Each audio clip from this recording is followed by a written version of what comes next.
welcome to the NXT review. We are the Dadley Boyz of What Culture. I'm Adam Wilborn, joined by Michael Hamflett and Michael Sidgwick, here to review last night's episode of NXT. But before we get into it, if you're a fan of this sort of thing, make sure you subscribe to WhatCulture Wrestling on Apple Podcasts, Spotify, Amazon Music, and YouTube, where we do daily wrestling podcasts where we not only review the show, formerly known as NXT 2.0. AEW Dynamite Collision, pay-per-views, premium live events. We have interviews, roundtable discussions, and a roundup of the week complete. A very good quiz, of course, on Wrestle Culture. As I said, they're joined by Hamflett and Sidgwick to review last night's NXT, where they returned to Lowell. I loved it, mostly. I stayed up to watch this live last night. You are kidding? Not kidding. Genuinely What a loser. Christmas is happening whether I want it to or not. So I'm thinking, right now, I'm going to enjoy my Christmas day. Right? Pathetic. And I'm going to enjoy my Christmas day, yeah? The Lowell. And unfortunately, like shoot Christmas days, it all ends in a turkey. And I can't help feeling a bit disappointed by the end. But otherwise, what a tremendous... I was paid off by my decision within the first 10 seconds of the goddamn show with that video package. I thought so. Really terrific night. And then that main event. What the hell was that? Sorry, I've got a bullet point out of it. Oh. Controversy, NXT Championship. Well, you thought the night started well, but just fell short at the main event. I thought the night started well, and everything else was not particularly great. Lovely to look at the Lowell. Oh my God. You were A worried lot of they were L's there, I'm sorry. More L's than Matt Hardy. But, the Lowell. It's just, what a venue. Yeah. You thought they were going to screw it up. No, I did. He didn't. Well, you're worried, yeah. Both I of think you. it's just what a beautiful feat of architecture. Yeah, the mini screen doorway thing was a fine compromise where we're at in 2024, keeping the corner entrance, because they've used again, like I think it's Ring of Honor mainly, but like NXT when Joe beat Balor at that house show that they wanted to film to screen bits of it on TV. It's like the central ramp sort of thing. You can do whatever you want, but no, that was just like I remember it. Just The Lowell. those bright, Just like you remember it. those bright white balconies. Genuine concern. We were talking about this in the office the other week about the Hammerstein. I think GCW ran there, and initially it was just like, why can't they like this gorgeous building? I think they might paint the balconies grey, and that's killed a lot of the magic. No, that was 1994 bright white as ever. That was what a gorgeous look. And they're there next week because they've put some stuff in the cane in their building, and so nice to have that back on this kind of stage. Well, let's start at the beginning of the show then. Yeah, we did the usual arrivals thing, which immediately tickled me because you got like Trick coming up for the world title, Eddie Thorpe, Ethan Page moping around, and Javon Evans. Hey, how's it going, guys? He's in Sean's suit as well. Like straight away, there's the trousers, there's the jacket. Yeah. It's just it's worse than Billy Corgan's NWA. Yeah, in some respects. But yes, a video package. Well, do you want to talk us through it? It was sort of the history of WWE in Lowell, certain people losing their smiles, etc. Axiom being double booked for the night, and how careers are defined and live on forever, etc. the video package was like genuinely one of the success stories of the night. In the preview, I was willing to accept, this is just my excitement or Sidge's or people of a certain age or with certain memories or whatever. Whereas the ECW arena was more of a universal thing that it was easy to market and get behind. And then you're like, well, video packages can tell pretty cool lies as well. Like you would think. WWE's been doing that for like 20 years. You're watching this and you would think, well, if it wasn't for the Lowell, maybe we wouldn't have had the Attitude Era. And it was just like a few really well put together clips. And like, what's great is that you had like Sean losing his smile. But then obviously, because like 9 months later in the same building, like that, he's fucking more suck it there. But Yeah, that's the best one. Triple H doing the crying. The point and suck. He's on the rope, isn't he? Like that, because they're just so happy to grab his genitals in sort of face because they've screwed him with his big chin. And the little wipers on their masks. He kept spitting in the faces. That was funny. Yeah, so I've been watching quite a bit of 97 DX today for something, and I just, it's pretty good, man. Everyone's got their purpose. Rude is pretending like he isn't hating it. Chyna is realising she's in the second overact after herself. Yes. Triple H over early in the air, and Triple H is like, finally being friends with him is paying off. I'm on telly. Yeah, a great... He's the man. He's the main event. He's the icon that can still go, and I'm here too. I'm going to work 18 minutes with Sarge. Why? So one thing that sucked about DX in that day. Sean would be going backstage after every single match he had. Follow that mother. And then you imagine Triple H going to Sean. How was it, Sean? Yeah, it was good. It was good, Paul. Anyway, let's get on to my match. You got any advice? You're doing great, Paul. I don't know. That's the same show where Shawn Michaels backstage chewing his gum. As a certain commentator / head of talent relations who he wants a quick word about Sean's thoughts on his main event match against Ken Shamrock. Sean's like, "Hello, Jim Ross, you fat tub of goo." It's a great line. I just love Sean. You're a bell end, a total bell end. It's like, yeah. Well, should that be my gimmick? It's like, I should put it over all the time. You fat tub of goo. Jim, you want me to do anything about this? Untape him, dead man. Don't want no trouble now. So a history of WWE and LOL bring us to the present day, and the show opens with Obafemi. Oh my God. Versus one half of the tag team champions. He was facing this week Axiom, who was flanked by his tag team partner, of course, Nathan Fraser. When I'm cleaning windows. Perfect. This is everything that I wanted this to be, especially to set up what came later. Axiom tries his best early on, tries some chops and stuff. There's a bit where he goes to, this really stood out because, you could see it in his back the rest of the match. He goes to do some sort of springboard. Jesus. Brilliant. Slapped the titties off him. Yeah. He goes to the floor and that takes us to a break. We come back. A bit of a hope spot. Chop those titties off. Bit of a hope spot for Axiom. He tries taking out the legs of Obafemi. The first attempt just pisses him off. He clotheslines Axiom, turns him inside out for a 2 count. Axiom later on tries for an armbar, and Femi does that awesome spot where he just deadlifts him, slams him down. Then Axiom drop kicks the leg out of his leg. A basement super kick gets a 2 count. Obafemi pulls him up for a powerbomb, but Axiom counters with a Rana for a nice 2 count there. And an Insaguri goes up top, Oba's up, missile drop kick. Axiom even kips up, takes aim, goes through the golden ratio. Who's that? I've combined the two teams, the two people here. Axiom tries to hit the golden ratio and just gets caught, chucked across the ring, and Oba hits his fall from grace finisher to get the 1, 2, 3. This was so brilliant. The only criticism I have is that I was genuinely cross at whatever the ad break robbed from us. I was enjoying it that much as they went into the ads and was straight back into it when they came back. I almost feel like, and I never think this anymore, it's like if only there was a full release version on YouTube after the fact or on the network where I can just see whatever I missed, and it was probably just a chin lock while they were waiting to be told, oh, we're back from break. Fantastic. Honestly, just fantastic. The chemistry should always deliver something along these lines, but how often are we a little bit let down because maybe the Giants just not got quite enough snap in this dominant offense, but Obafemi's just got it out the ass right now. Axiom found the exact right tone with which to bump and then fire back without ever threatening Oba's position currently at the top of this card or sacrificing his credibility as a working champion on this show. That's not an easy thing to do because you're getting jobbed out and you're getting the piss beat out of you with these big spectacular shots, but you're a tag champion, you got to defend later on. And I just thought they walked that line spectacularly well for some, especially Obafemi, with someone relatively limited experience doing some small but difficult things. And I want to isolate it for praise because I think they wanted you to see it but then almost not care too much about it. Obafemi took a bump off that missile drop kick. Oh my God. They were like, well, he can do that as well. I don't need him to, yeah? But one of these days, Bron Breakker's going to spear him. Or, you can start then thinking about, well, that's going to tear the house down in a giant building on TV one of these days. And it was just that little spark of, keep that one in your back pocket because you can do that too. He bounced and backflipped. And don't do that too often. But you deliver that for a match like this. Makes total sense. Love this. You are right to point that out, and I was going to put that over before you did your chat first. Not only was it a great execution of a bump, that Hamford's right in saying at some point you get Germaned and get folded, and you think, Jesus Christ, he can do that.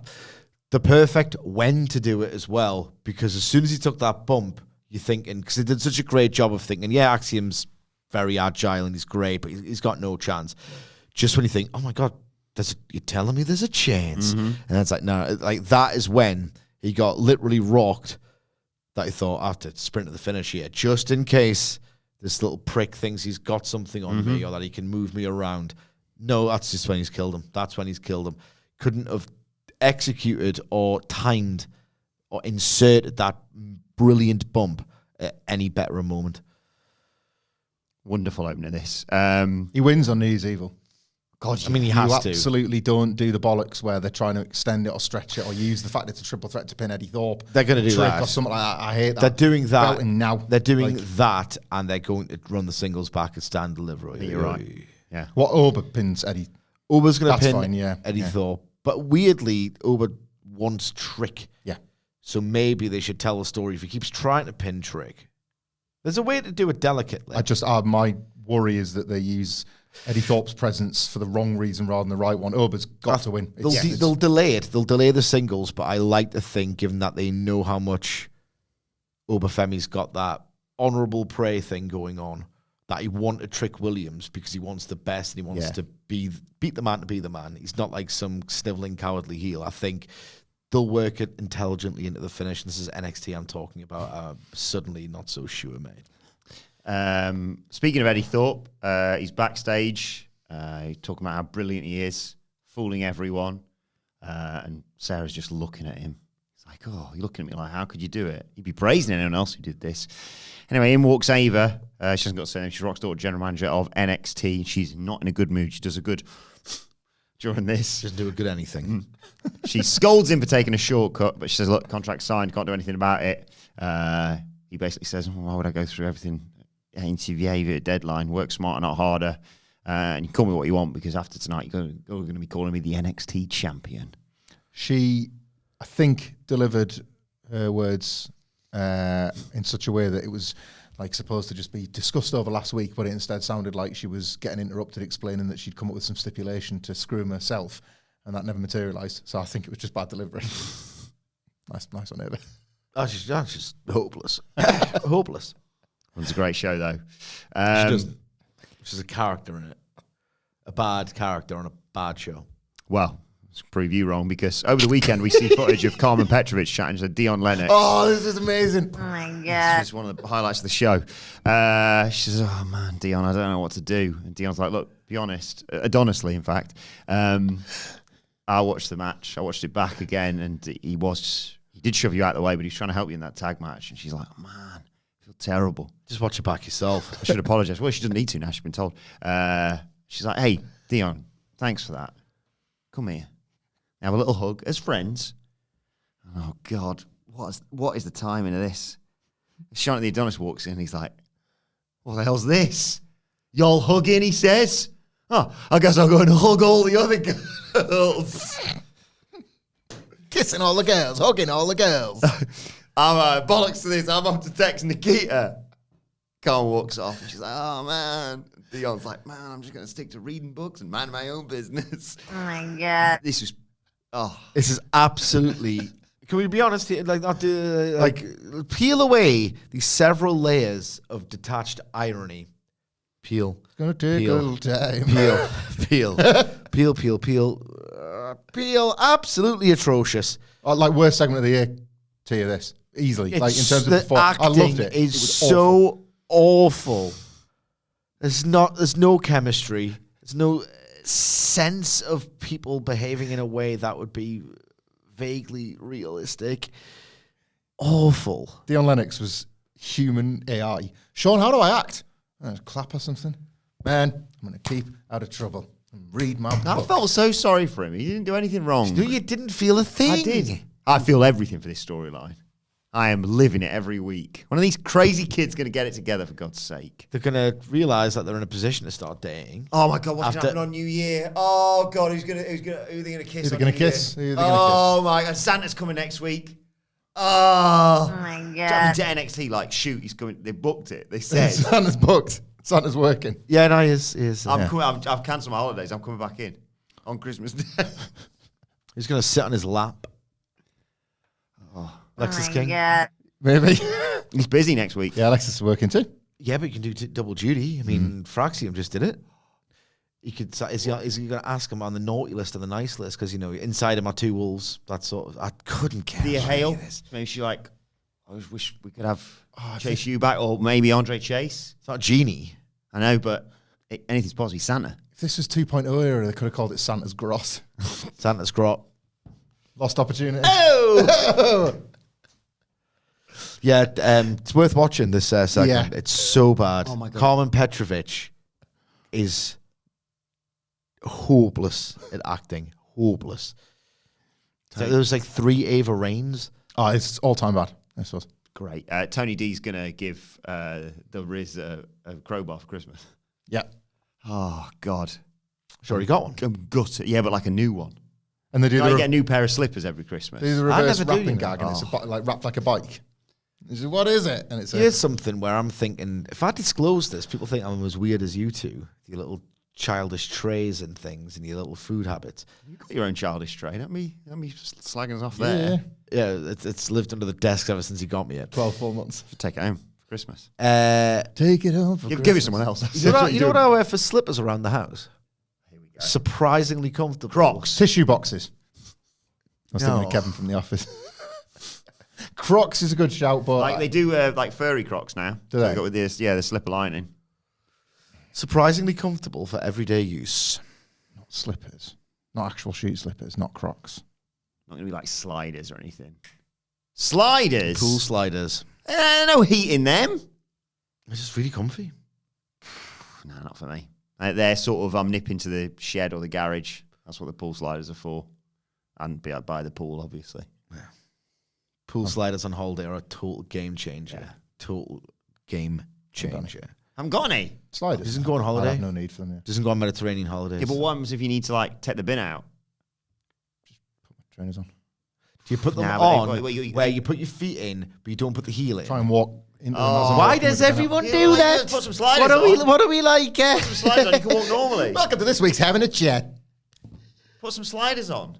You probably get fed. Aren't WWE. that- aren't One that, second. like, right, this is ignoramus stuff potentially, but it's a genuine question. When you say, oh, they're just so comfy in that, don't you have to keep them on your feet? Don't you have to, like, is it not a tiny little job being done each time to keep them on your feet? Is that not, I've never, like, had No, sliders there's off flip-flops. new sliders and now. just- New sliders now. Got new ones. Sorry, I've just found the WWE. Did you get some branded ones, some fancy game ones? No, I did want Adidas ones. I thought, nah, it's just if I had the trefoil, that would be different. But they were just the stripes. I love the trefoil. It's the That's what I've one. asked for of the missus for Christmas. The one. I've just said, look, I love the trefoil. In our allocated budget, we don't really spend much on each other at Christmas. Like on our allocated budget, just get some trefoil gear. Yeah. Sorry, I've got distracted here because I was looking for WWE pool sliders for him. I found this video from 3 weeks ago. There's a WWE superstar has had this pool built. I'll turn it around for the audience to try and see in a second. YouTube, WhatCulture Wrestling podcast. He's had this pool built. Oh, there's a clue. For his outdoor pool by the wonderful guys at Splinter Works or whatever. Which wrestler is it? 3 guesses each. Carl Anderson likes a pool. Okay, hang on. Let me just get the old buttons up. Carl Anderson. No, dear, that's wrong. Had a big money year. Jey Uso. No, dear, that's wrong. Someone's splashing the cash, having bought himself recently a Lambo. Kevin Owens. No, dear, that's Yeah, all wrong. good guesses, these. I've got one more. Way off, but all good guesses. Way off. Maybe he's addressed the situation where he wasn't getting to see his family. He's like, by moving them to a cool dream house. Ilya Dragunov. No, dear, that's Is wrong. that a slide? That is an incredible pool slide according to this title. That's You're Flight far Navigator too, spaceship far halfway too through the current water. Oh, okay. with these picks. Look at that lovely slide, eh? Oh, I love that. I want to spin it around to show them, but Yeah, the name yeah. is written where my hand is, obviously. So a legend Hmm? who just likes to sun himself. Picture them sliding down there. Whee. I'm willing to do a YouTube video to get it for free as well. Not the No, I was going to say another dead man. I'm going to say Brutus the Barber Beefcake. No, dear, that's wrong. We're talking legends. He's won 22 titles. There is. No, dear, that's wrong. Right. For those of you at home, I'm not sure if you Look can see at that or that not. slide. I'd love that. That's a piece of business. I would just basically spend every day up the slide, down the slide, dual length, Well, and just back. See that? Picture that. Picture the person sliding down there. It was the dead man. Yeah, it was the Undertaker. There he is. Man sliding. Showing off his little slide. Whee! There's Michelle going down it. He's loving it. Bet you, he's got... On the friggin' Splinterworks YouTube, he's obviously got it for free. It's all for free. I'll do a video with a dead man. Get you. I want to get rich. I want to see him on it. Please tell me there's one with him going down it. He's not I'm not going down there. He gets stuck halfway. Like, Jake, it's like, don't- Oh, he's doing it! Whee! That has got tweet potential all over it. I kicked the water's ass. Also, the reason why I spotted it is I thought the thumbnail he was fighting a shark. Well, I wonder why. You wonder why? I wonder why. But yeah, get yourself some pool sliders. I want to get rich, man. Never That buy a pool. looks awesome. Well, you can help us get rich by ordering a cameo before Christmas. Yeah, although doing the next couple of days, otherwise I won't get a chance to record. I'm going to get on this stuff next year. You should. Make it sound like steroids. Yeah, I need to get on the Get on the juice. cameo stuff. Yeah, I do need to get on the juice. Jesus Christ. What was on Should we that? get on the juice in 2025? It's a lot of us. Yeah, Jack. Irresponsibly so. Yeah. Like, responsibly, but like No, irresponsibly. I want How's that. that? I want Yeah. that Yeah. 1989 balloon Just 3 bicep. warlords. 3 Hercules. Power and power and power. I love it. Back to NXT. Brilliant tag match. It was Sol Ruka and Zarya, when Sol can actually tag Zarya in, of course, against Lash Legends. So I was all over Twitter this morning. Yeah, I was looking at you and put your hand out, Sige, like I'm going to tag you. You see this? Sige Zarya, I'm Sol Ruka. Yeah, I'm going to... You think you get it now? Well, Zarya's going to come in now. And Zarya's face like, what are you doing? It's brilliant. But... No fundamentals. Not a single goddamn one. Fun stuff in there. Sol Ruka surfs on Jakara Jackson's back earlier. But Zarya comes in, Lash Legend power game. This is what I was hoping for, including Legend getting the best of it. But then Zarya just shows off. She picks Jackson up on her shoulders. Ruka uses Jackson's body to jump to the outside onto Lash Legend. And she just hoists Jakara Jackson onto the outside, onto everybody to take us to a break. When we come back, Sol's in trouble. Hot tag to Zarya, who hits a spear to get a 2 count on Jackson. They fight, do Zarya and Legend over a suplex. Ruka hits a springboard splash for 2. Ruka then hits Jackson with the X Factor, but Legend knocks her down. There's almost a miscommunication between Zarya and Ruka. They almost collide. Ruka takes a bullet for Zarya. Really good pump kick from Lash Legend. Jackson makes the save, though. Zarya gets chucked out there. Jackson follows up with a dive onto her, and in the ring, Lash Legend hits her bougie bully drop to pin Sol Ruka. That's another good bit of business, you know. Like, I thought they'd missed the peak They missed the peak. because That's I fair, they thought- missed the peak. I thought the peak was the NXT rolls on sequence because that was really Yeah. good stuff, like illustrating Zarya's power, and then that kind of, it felt improvisational enough that Sol Ruka would stand on, it was Jakara's back Yes, to Lash. to jump on Lash, Like, yeah. it was like, well, this is opportunistic, she's there and she's not going anywhere, bang, and it creates the extra height. It's not just jumping off it for its own sake, like sometimes The resulting aerial maneuver was absolute. it was a running standstill. Yeah, she goes, wee, stand like edge And then landing on Lash Legend just has to bump for it. Yeah. Yeah, so why putting it over? because the visual of the actual attempt at the spot was really, really cool. But yeah, they kind of bottled it when they got down there. Who cares? Like NXT's rolling on.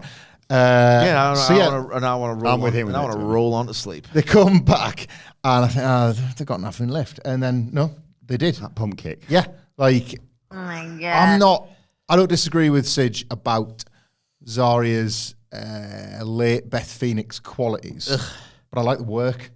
So I don't know if there's a way to calm down. Scale back the complete nonsense. Just tell her to not do, tell her not to do that with her face. Because I'm not so sure. All this, like, I'm not sure how much she. Turn her down, kid. Like, does she know how much she's supposed to be like? Not of this earth, because like in some respects she's like, whoa, Zarya's this mysterious monster from who knows where, and then like Sol Ruka comes out and they're just doing the sort of like double fist bump. Yeah, let's get him, random surfer friend. I'll say you're just a human being then. I don't think I did like the bit when it cut backstage at Deadline. So how she warming up, just pulling up some barricades or whatever. They do that stuff and they probably should dial it back, because I think there's a better wrestler than that maybe that character reveals. But no, enjoy this. Mr. Peak, that flying crap from Sol Ruka was it's a total joke. A total Sounds like joke. a review of a whole year. There are total morons who'll go, she can do everything Will Ospreay can do. Are you joking? Yeah, it were diabolical. And then one of them, one face and one heel tried to get the other, I can't remember, man. It's in the afternoon now. Over the top rope, took them through 4 times. So the match fell apart a little bit, and it was a bit rubbish to begin with. But I tell you what. Lash Legend in 2 years is going to be something. Yeah. She's awesome, yeah. We're reminded about Hank and Tank's big win last week, but unfortunately that obviously meant a loss for Tyson and Tyreek, and they're ranting in the locker room at each other because, Tyson was just being a nice guy, and Tyreek's not even shaking the hands or whatever. Wesley's scheming in the background. If you pay attention, you could notice that. Tyson tells Tyreek he needs to be a better sport. Wes says, maybe, Tyson, you're the one who needs to change. Tyreek, keep that same energy. Well, like the bit of cinema we had earlier on that was not taped in the Lowell, it was taped in the familiar NXT Sex Kitchen. This too, I think, might have been taped in the There's no Sex Kitchen. There's the clear up all the confusion, then remain amicable friends kitchen. Yes, the literal friend zone. No one does it. Wesley got injured working a main event taping, and they've left this in. So that, like, this was all happening last night. So there was reports he's been injured at this main event taping. Nobody knows yet the status. And I don't know if that's been one of them internal things or the segment was just left in. Obviously recorded last week or whenever in the Performance Centre. So it could go nowhere because he could be out again. Or he could be, I don't know what the extent of the injury is. He could be attacked. And it's like, who did that? Like, Tyson, he was the one you were meant to be a nice guy. Yeah, I guess so. What you wish for. Aye. Then we got Jada Parker versus Ren Sinclair with OTM and the Ren QCC. I know it's the Lowell. You catch that friggin' Road Warrior pop that Jada Parker got. Oh my God. They've made all a the star. way over, I say she? they've made a star. She has helped. Yeah. It's a collaboration here, but they've got someone potentially massive in Jada Parker. But she knew exactly how to play off the crowd as well. Like, hang on, these guys are pumping me up with a Road Warrior pop. Why don't I reflect that in my confidence and how much I own this room? Yeah. She's class. Mm-hmm. She is class. Ideal match for her, really, because we all knew she was going to win. Ren did put up a good fight. Love Ren Sinclair. There's a teardrop into a Falcon Arrow early on that gets a 2, but Sinclair comes back with a full Nelson and wins a chop off, butterfly suplex. Then it all kicks off with OTM and the rest of the NQCC. They brawl around ringside, back through the curtain, etc. But all this distracts everybody. Parker hits Sinclair with a back elbow and smash her with a Reyes. As we know, it's the strongest thing out of the 3. Hip attack gets the 1, 2, 3. Yeah, and another great night for Jada Parker, and there's been a few of them, like second half of this year. On Ren Sinclair, I've said this a couple of times now, and the Sol Ruka example, I think, is a useful one as a sort of comparison point, because they're kind of at a similar point in the women's division, looking to break through into that like upper tier. I think there's more of an upside to a Ren Sinclair than She's been wrestling for a lot longer. Yeah. Like a lot longer. There is there can be such an obsession with trying to figure out how a bunch of, let's say, gymnasts or people from other sports through Next in Line or wherever, wherever they're sort of hiring from, to learn, say, like 3 big moves, and then you've kind of got your thing for a bit. And then what we see is this obvious problem of not being able to put it all together. Ren Sinclair's like visual charisma is so much stronger than the rest, and I think that's more important. Yeah. Some of the moves are okay. They know that she's better at some of these submission adjacent stuff, which is why they put her with the NQCC. It's almost as if having experience on the indies makes you automatically better. It like The jury's still out for me, but we'll see. the mix is the answer. In my opinion, the mix is the answer. I do want a random like gymnast like a Tiffany Stratton to come in and be like, oh, hang on, she can put it together as well, and there's all this cool stuff. It's never going to work perfectly, and some people will just like fall by the wayside. But I think like the ones that have got the likes of Sinclair's experience on the indies, or just the ability to project, will go further faster than the moves ones. Don't take this the wrong way. I was very excited to come into work to talk to you about them being in Lowell. But this next bit, I was more excited to talk to you about Michael Sidgwick, because Shotzi, Tatum, and Gigi are playing with their dolls. This is even worse than I could have possibly imagined. You called it, to be fair. They're playing with their dolls. Shotzi talks about seeing so much of herself in them. Tatum talks about them saving her, and now she's got 2 friends she didn't know she needed. Now she doesn't have to play by herself. She says we need to take care of fatal influence. She's like a child. This is the worst. This is the worst. How you slag off, yeah.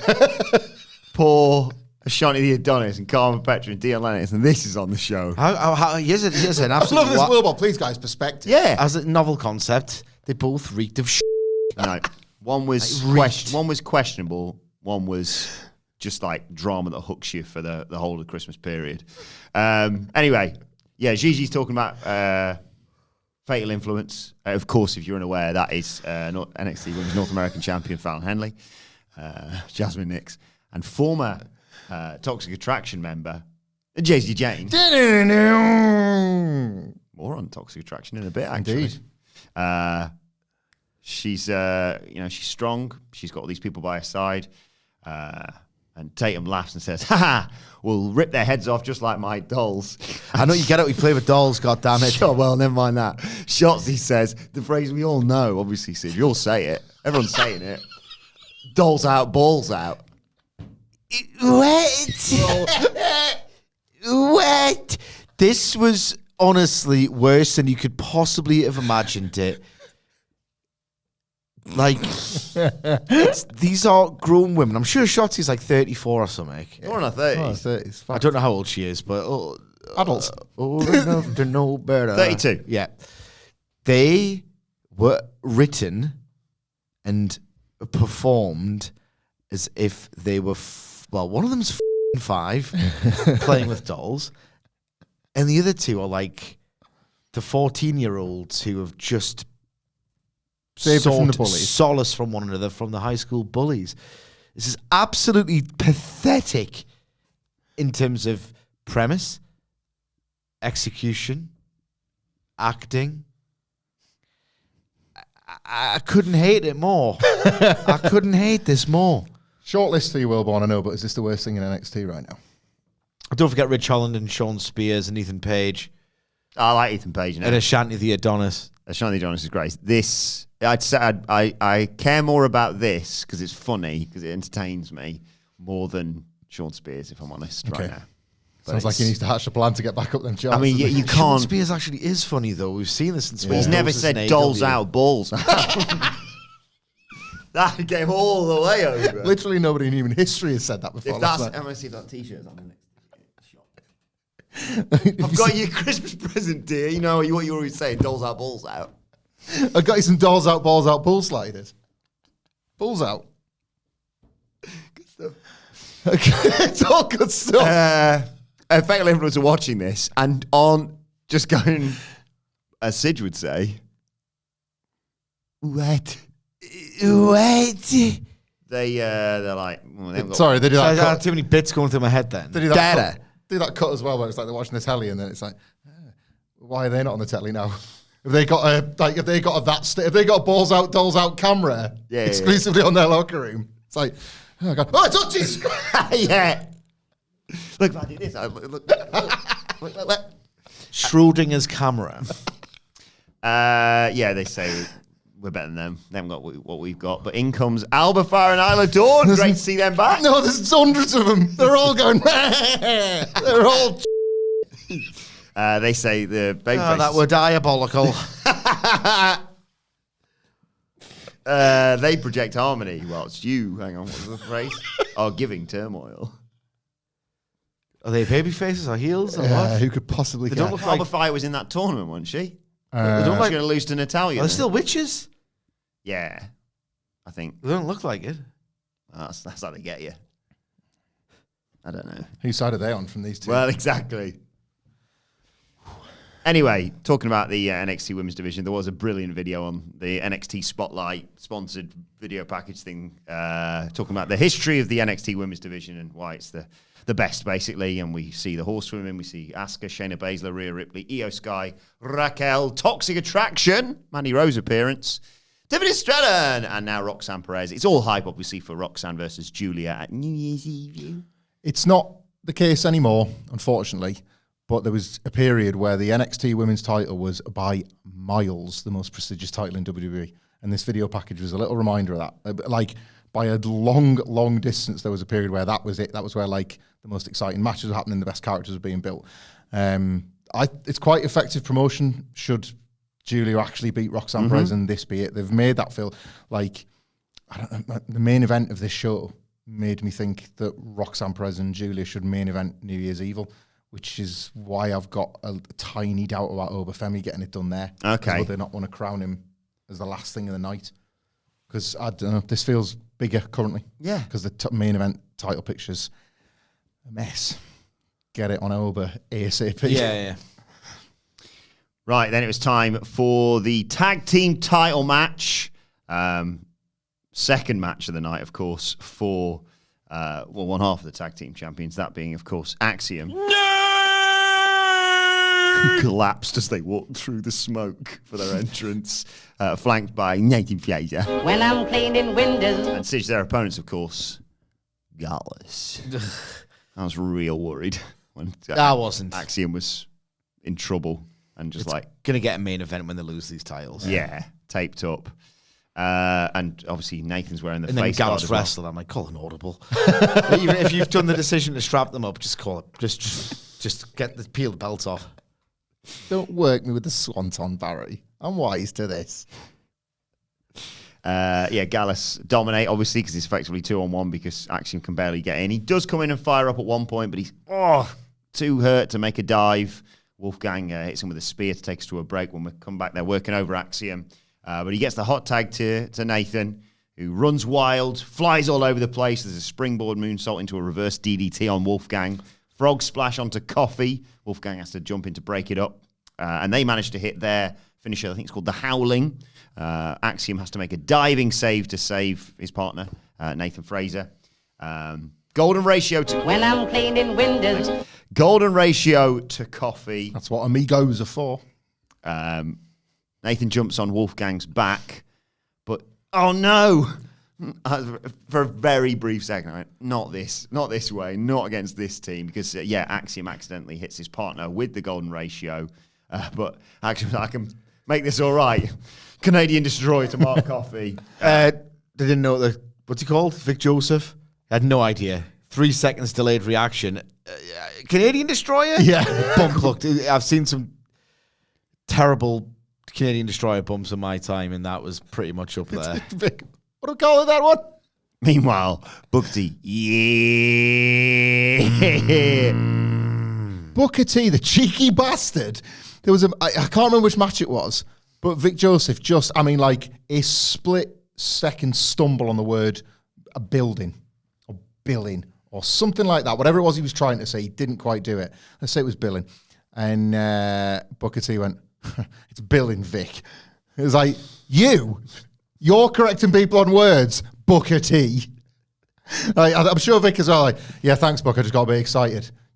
It's the usual. a little glance at the table. Jesus.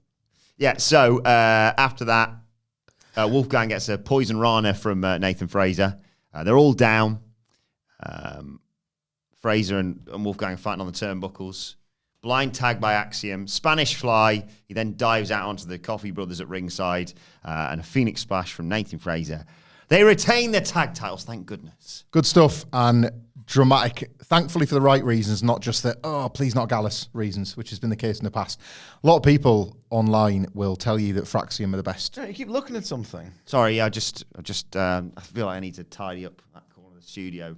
Maybe I'll do it in a minute. Okay. Yeah, a lot of people online will tell you that Fraxium are the best tag team of the year, but then they'll also tell you that they've never watched NXT and that it's rubbish. So how do they know that? They're lying. But the reason they're the best tag team of the year from people that watch it every week is because of matches like this. Ultimately, like, the drama is always there. The movement is always there. They've been so fantastic at being the champions, not just in name, because the champions should be able, and God, I wish Trick Williams could, be able to sort of like own a division and everybody enters their world when they're trying to take the titles off them, and that's what it feels like. They've nailed that sort of like emotional connection where and it happens in every match now, when one of them hits the other with a big move, you kind of dread that this is the night, even if you've kind of told yourself beforehand, it's not going to be against Gallus, it's not going to be on a pre-Christmas edition. But this is probably the fourth time they've done that now, where it's like, it's not just an accidental like errant forearm, it's a big move that could end the match. And they've just, I don't know, like, I don't think, if it didn't feel real, then none of this would really work. And every single time, please not tonight, because that inevitability is at this point what's driving it. I love what they've got with Fraxium. I love where they are. And as much as you want to get there, I'll be sad when it's done, because I enjoy the drama each time. Gallus, I simply couldn't get into it, to be perfectly honest. It was going okay. Gallus are weird, like, they do a good bit of glue. Good bit of glue where it's like, I don't really do much right. Well, I don't do much wrong either. But then, like, Wolfgang does this, like, deliberately missed punch. You know what I'm like with this sort of stuff. So, gotta do your move on me. Do you come with, what's he Scouser? Scouser. Do you move on me? Grit your teeth. Other than that, you know, it's so mediocre. But, you know, Fraxium are still great.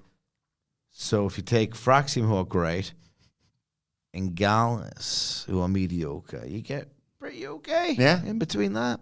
And it's exactly the match that I thought it was going to be. Sure, you will have noticed who was making notes on this match ahead of a number one contenders 4-way next week.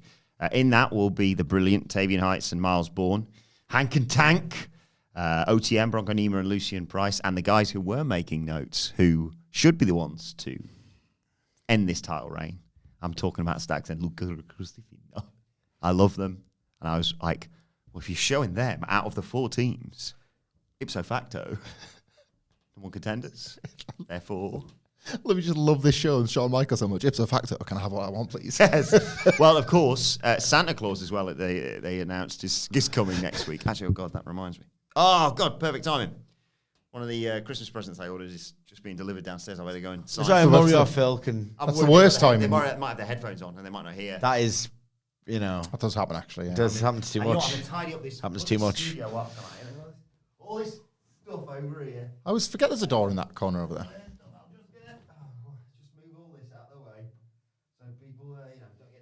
I'm not sure if you can even see it on camera, but I'll take it all through here. Oh, yeah, bye. Bye. What, you're collecting gold frankincense on there? Oh, yes, maybe it's them. He's doing Panto, aren't you, this season? It's been a while since. Yeah, so that's what's going on there. I mean, that's a hospital pass, isn't it? Certainly, it always is. Have you noticed that? Because it always genuinely wants to talk about what's going on in the family's world, and then bizarrely, it's always then that he's got this like weird distraction, and then we're left with kind of nought to really debate. I reckon it's been picked up. I reckon the present's been picked up. Do you think? I reckon it's having an affair.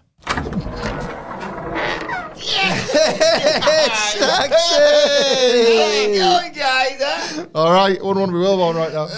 Sure enough.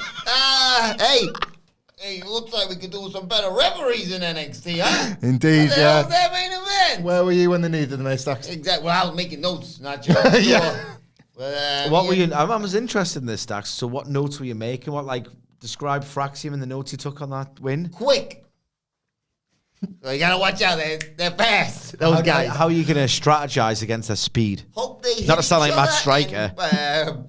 capitalize on that. If not, hit him with a crowbar. that would cause a DQ. They hate each other in every match. Not when the referee's not looking, or if he's been knocked down. As I said, they're always pulling all over the goddamn place. You know what still might be a rule? I don't know if you remember this. In 2020, it was established that if you simply just wear a referee's outfit, you become a referee. Remember this? I do, yeah.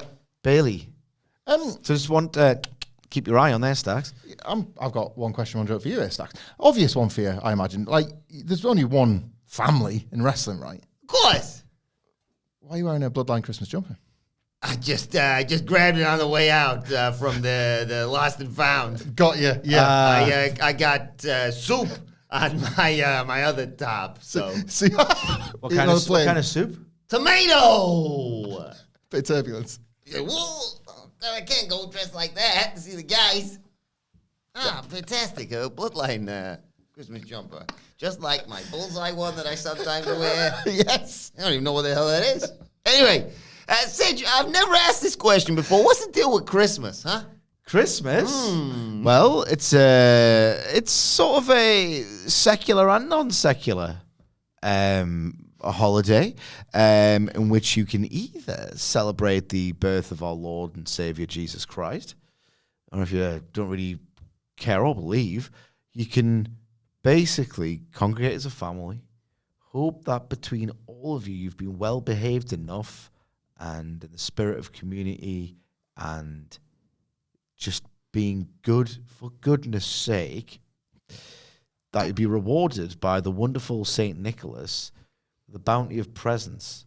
And, it's the presents are mainly for the children and to reward their good behavior. And they're just little angels, those little blighters. But really, it's I'm working on a theory of how this all developed historically. And I'm thinking tensions mounted over the winter months, the colder it gets. And I just think we've invented these celebrations just as a reminder that we love our families, we love our friends. We should remind each other through these sort of spectacles and gatherings and celebrations and just tell each other that we love each other. Bring good tidings. Be charitable as well for those in need over Christmas. We do try and do that with toy drives and the like. And it's just, honestly, I know some people think it's too much of a bother, pamphlet, but it's a lovely, warm time of year that does restore I'm very cynical, Stacks, but it kind of restores my faith in humanity, because if we can all make the effort once a year and be charitable and be nice and be helpful and bestow upon each other gifts and just be thoughtful with it as well, just to let people know that you are loved, even if it's through material goods, I still count that as a win for this very flawed human race that we are, Absolutely, Sid. Reach out to strangers like I did, actually, on my way here. I passed a girl in the street, and I said, "Excuse me, ma'am." I said, "If your left leg is Thanksgiving and your right leg is Christmas, how about I visit between the holidays, huh?" 3 jokes, 3 questions for you. Question joke number 1. You kind of do that to people in the streets. Why is Christmas like an orgasm, Sid? On everything you've just described. Why is Christmas like an orgasm? I don't know if there needs to be any sort of like additional setup to the punchline, but if it's anything like my wife, it only comes once a year. Not topping that. That's it. Good night, right? What? Why is Christmas like an orgasm? The closer it gets, the louder you get about its arrival, huh? Mine was better. Yeah. Question joke number 2. Obviously, Christmas, Santa, reindeer. We all know about that. Even I know about that. Why do reindeers, Hamlet, make great lovers? What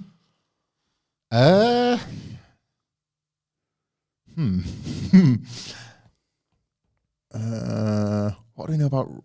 You ever heard of Staxy the reindeer? I've got a vague recollection. Staxy the reindeer. Say the setup again. Jiggity jig. Why do reindeer make great lovers? Something about one horse open sleigh, but put lay in there instead of sleigh. The one horse open lay.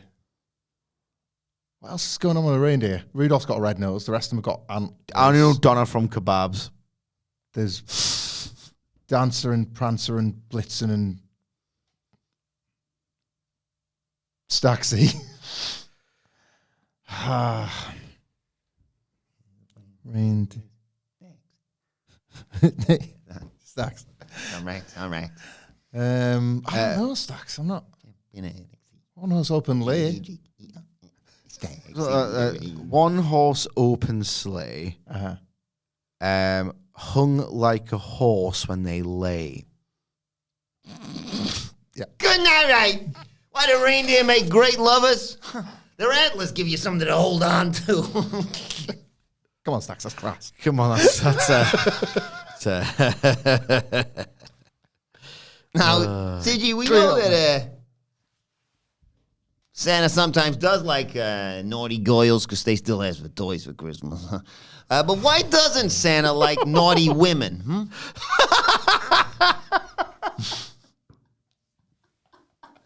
Santa's a nonsense. That's what it sounds like, isn't it? Oh, new laws just dropped. Thanks, Stacks. Because that's the amazing shit. Yeah, he likes, yeah. There's a threshold there. It seems like he likes naughty girls because it's the last of toys for Christmas. Why doesn't he like naughty women? I'm not going to even venture a guess. Why doesn't Santa like naughty women? The only one, Cole. He's trying to give him something even harder. See you later, guys. No, none of them did really. Odd week for Stacks. Odd week for Stacks. Must be busy doing Christmas stuff. Yeah. God. Oh, God. Anyway. Bye, Stacks. Tipping here, isn't it? Andy signed for it, thankfully. Right, okay. What did I miss? What are you up to? You did the Ethan Page promo yet? What's happening to your hair? He's having an affair. Some woman has put her hands through it. It's just a really windy outside. I stuck my head out and bloody blowing a gale out there. Oh, okay. Yeah. Why would you stick your head outside, Someone's though? I want to see if there's any posties knocking about, and then Andy was like, But it said it had been delivered. It said it had been delivered. No, I didn't see that. I went straight downstairs, boom, left, Boom. through the doors up. Hey, postie, and then Andy's like, tapping me on the shoulder. Oh my God, he's got it right there, hasn't he? It feels like someone's run there. Your hair's unkempt. Trust me, nothing. I got nothing. Javon Evans is chatting with Hank and Tank, talking about how great a year they've had. 2025, he says, Hank and Tank NXT Tag Team Champions. During this, by the way, Ethan Page is being good in the background. Yep. More on that in a second. Before that, though, Oh my God. Lexis King goes to Charlie Dempsey for a workout. Cards relate to squats or something. He's got a title shot. That's all that matters. And they all got very sweaty and did stuff that I couldn't This ever must be a dream bit of. of you, is it, Sidge? Because it's just nicking from all them films that you like, isn't it? A little bit of always fade out in a montage. Push it to the limit. Put it to the limit. But mate, very sexual that first exercise. Looked like they were ploughing deep. It was funny. Yeah. It was funny, this. Why not? There's friggin' Sorby on Lexis King and Charlie Dempsey. I mean, they haven't. I went, And then next week, I'm like, they're going to have a match in rounds. And on You don't have Christmas to watch it. Eve. No, you don't have to. You get to. It's Christmas I'll Eve. be watching it. Yeah. Getting the whole family around. You watch all the Fed, even taped Fed. Yeah. As much as I can justify, but it's family time, isn't it? So you got to make compromises. I think I'm going to have to miss World's End as a result, unfortunately. But needs must. Outcomes. Yeah. You piece of trash. I want to see the Hammerstein Dynamite. Yeah. I'll be watching all of Does that AW. take this weekend? I'll be watching all of AW, apart from Rampage, of course. Maybe not Collision. No, I'll be watching Collision. Does that take this weekend, Hammerstein? I don't know. I've been asked this 5 different times on 2 different podcasts. Because nobody knows what Terrible Final prep. Battle is. Oh, yeah, no, you're right. Final Battle's this Friday, so they're taping Hammerstein next day, I assume. So it's Collision live and then taping a Dynamite or something no like idea. that. Ethan Page comes out looking very, very sorry for himself. He's got something to get off his chest. People are not sympathetic to him. He gets the what treatment. Look, everyone's got the right to boo him. People don't understand the sacrifices he's made, the promises he made to his family. He promised his daughter he'd win the big one, and he did. Did it in NXT, he became a champion in record time, faster than Kevin Owens, Finn Balor, Sami Zayn. Went through 18 years of hell to keep his promise to his daughter. Did it for his daughter, his son, his wife. They can boo him, they can cheer, whatever. He wants to send this message down the camera to his wife. Without her, there is no him, he says. He wouldn't be in this ring, the lights wouldn't be on him, the cameras, the people would not be having their time of lives. Without her and her support, he got to live his dream because of her. It rips him apart every time he loses. His family loses, basically. When he comes home, his daughter's looking through his bag. Where's the title, Daddy? Empty-handed. When he's on the roads, his wife sends him videos of his son crying because he can't win. Well, that sounds like a bit of a nightmare scenario I was going to say, there. like, how's work going? Oh, great, I lost again. Video message 5 minutes later. Boo! You suck, Dad! What's that for? That's the last thing I need in this situation, love. He doesn't. That'd be funny. Like Shawn Michaels even books the male wrestlers' wives to be complete harridans. Do you know what I mean? Like it's. I've lost again. Yeah, it's a bad signal. Yeah. Oh. This. Ethan Page in a hotel on a night. Shawn Michaels will book these segments, and he hasn't done one in a while, where every single woman is in the locker room, and they all have the same cadence of the Mean Girl cadence, and Roxanne Perez is pretty much indistinguishable from JC Jane Reilly, and they're all in the locker room going, and then even Page's poor wife, in Shawn Michaels' mind, it's just a nag. She sat at home. What did I do? Kids, when your dad, call him a loser. He doesn't know if he can do this anymore. He's lost his smile. I told you. But out comes Javon Evans before he can say any more. He wants to apologize for what happened in the back with Hank and Tank. It doesn't feel good hearing about other people's accomplishments. But, you know, it's all we've heard about you. You walked in cocky with an ego. That's not really you. I know the real Ethan Page. I saw him at Whip. After That's how he said it. I was going to say, shame on you for trivializing this, but it had no weight to it at all. Page won the title, looked at his kids and wife and said, I love you. He's going to be dead ass with Page. The way he looked when he saw his kids and wife, the smile was a proud dad and a proud husband smile. Smile of someone who's been busting the race for 18 years. He deserves to be here. The fans know that. Drop the whole all ego thing. We want to see the real Page. You know, he's proud of Page, as is NXT. And he means that from the bottom of his heart. And Ethan Page considers it. He says, thanks for saying everything. You made it all clear to me. I shouldn't worry about losing my smile, he says. I should worry about taking yours. And he clobbers Javon Evans when the microphone beats him a dramatic down. reading, mate. Goes under the ring for a chair, slides it, wraps it around his head and shouts, this is the real me, before stomping on it. Blood fries everywhere. Blood fries. It's Halloween. It was blood. So, fried blood. He's spitting up blood. Officials tend to him. What? We got flesh burgers and blood fries. I love that. I couldn't believe the blood, though, that they did this. Well, He bust his face wide open. Got the recap a bit wrong there, because what happened was he smashed him with the microphone. Then Javon Evans visibly bit down the blood capsule. He took ages to get in his mouth and bite down on, so he was bleeding carefully before the chair went round his neck. And then, what? A fried blood! It's not hot. Sounds like Shotzi Blackheart's Halloween menu when she has a dinner party. Oh, we got some worms. Shotzi Steakhouse. We got worms and guts, and it's just spaghetti, spark ball. Blood fries. It's just some fries with some ketchup, Shotzi. Would you care for our soup? It's just soup, but in a cauldron. Jaw-dropping stuff, this. Right. I'm gonna end it. I'm gonna end the year by executing you. Only at Shotzi Steakhouse. I didn't hate this. However, I wonder what the reaction would be if I wasn't in my 30s fact. Because I kind of got a bit pissed off with Javon Evans here.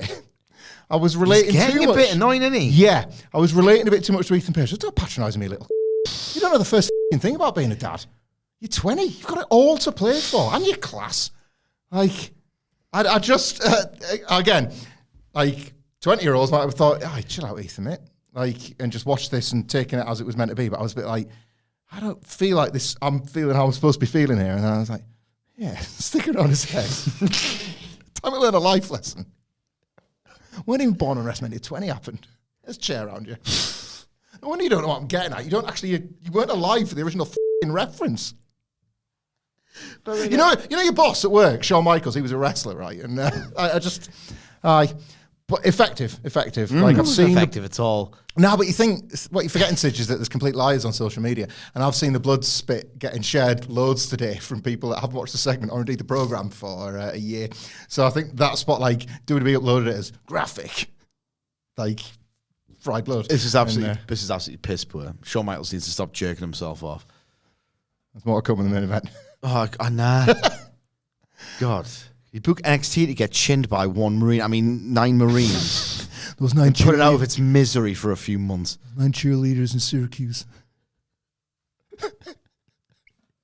You book NXT to just clip its back, the lid of a coffin, so I have to deal with it for 4 years. That would be great, Sean. Thanks. Thank you in advance, Sean. Do you think that's why Roxanne Perez cuts those stumbly bumbly promos? Because Sean's booking her as 97 Brett. Yes, Roxanne Perez. Trick is interviewed backstage. He wishes. I think it's a girly magazine. I think it's, Oh, Brett, that's the one blight on his record, isn't it? Bulldog was on that night out and he didn't get beaten up, so what's that say? Why'd you have to be so homophobic in 97, man? The whole deal was like, I don't think it's right that I think you're gay. Like every week on Raw. Like, come on, Brett, please stop. I don't think you need to have a pierced navel to be a world champion. I think it kind of doesn't matter either way, Brett, mate. You know, the cowboys and the truck drivers, they want a champion like Bret Hart. They're not paying. You're in low, Brett. Mate, you're not an MSG. I love you more than anything, but evidently nobody does. I think everybody's queuing up Steve Austin as soon as you just get out of the way. Sorry. Trick cuts a promo. I hope you're all right, Javon. You've had your head caved in, but he's going to retain the title tonight, basically. That was a little bit trivial. Yeah, I hope you're all right. Got the world title match in a second. And Oba comes in and says, I'm going to come and take the title from you, New Year's Evil. And then there's a nice Stephanie Vaquer package. She's taking Cora to hell next week, Sidge. Cora Jade. I thought you said Stephanie Vaquer package. Stuff like that. So you get Cora Jade, Stephanie Vaquer as well next week. Unmissable. Main event time, NXT Championship, Trick Williams versus Eddie Thorpe. Trick's hugely over, of course. Whoop that Trick. Meanwhile, Eddie Thorpe gets Eddie sucks chance. Gobble, gobble, baby. Trick crotches himself on the ropes after missing a leg lariat.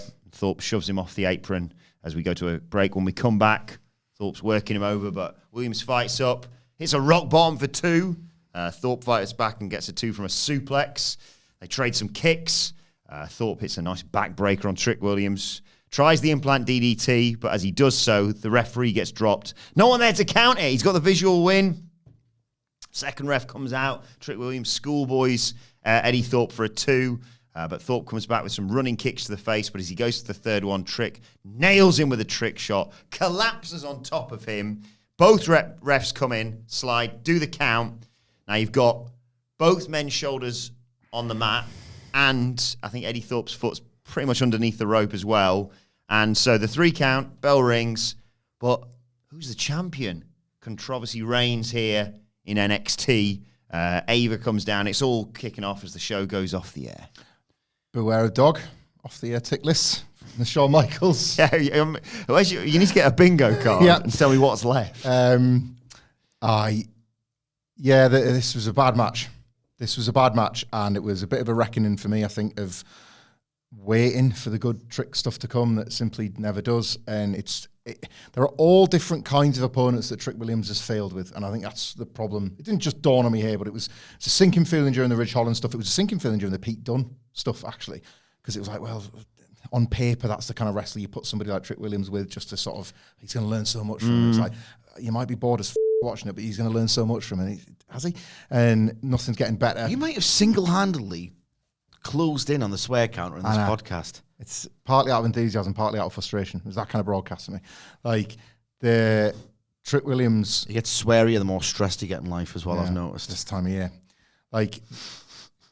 I'm scared for the SmackDown preview.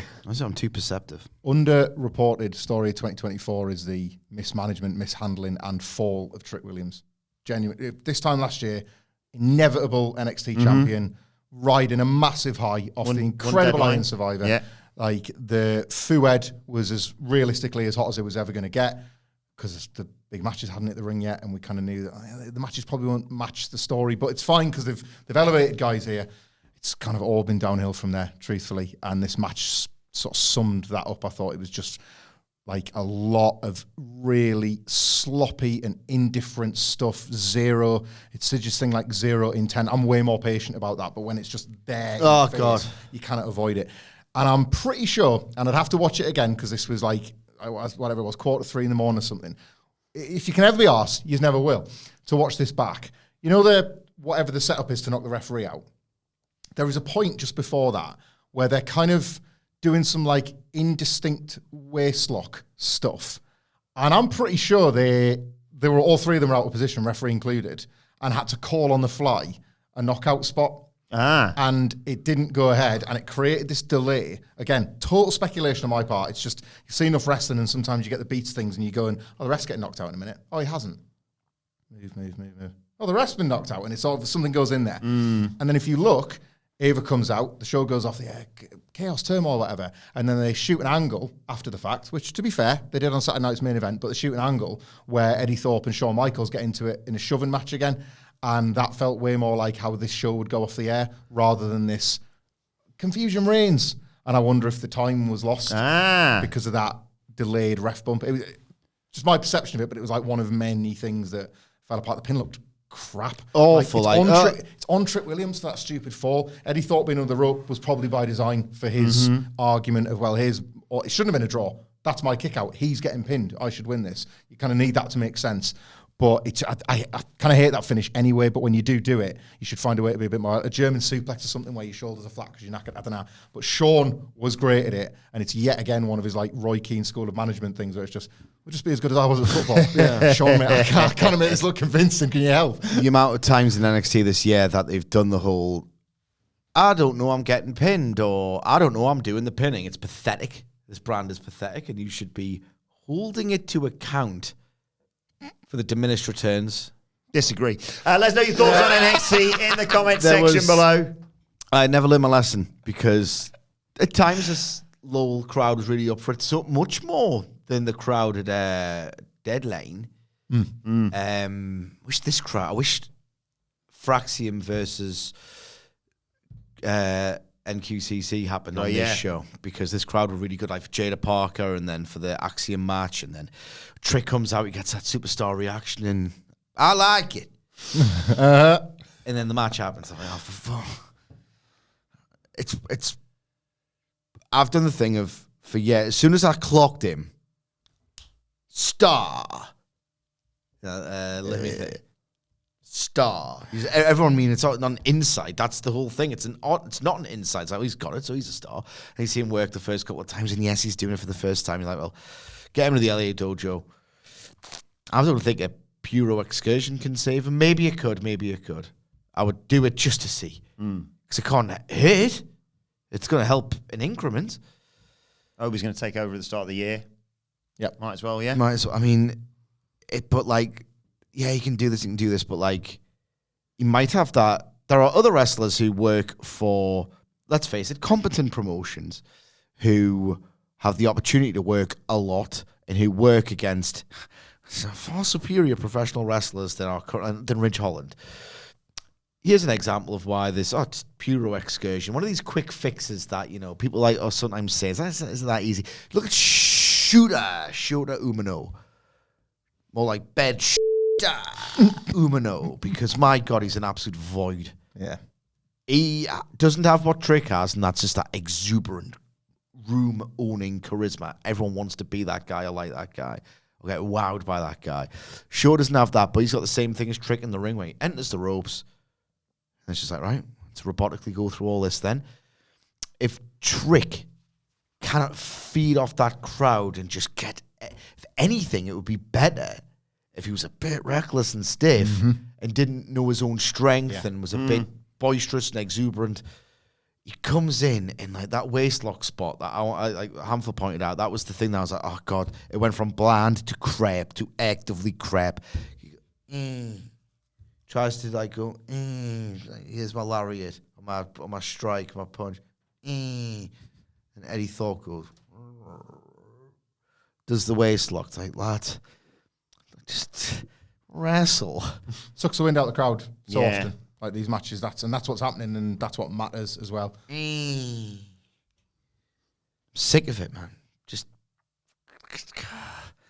I can't wrestle on this brand because this brand stinks. And the dojo's not happening. So it's like... No, that would require... The main roster it is? Like what? Yeah, I don't know what to do. Well, let us know your thoughts in the comment section below and on X at WhatCulture WWE. Where you can follow all three of us. You can follow Michael Hamflett at... Michael Hamflett. Or Michael Sidgwick at... Sidgwick. Follow me at Adam Wilborn. Follow us all at WhatCulture WWE. As I said, make sure you subscribe to WhatCulture Wrestling wherever you get your podcast from for daily wrestling podcasts. The Dynamite preview is available right now. But for now, this has been the NXT review. My thanks to Hamflett, Sidgwick, to Stacks. Thank you for joining us. And we will see you soon.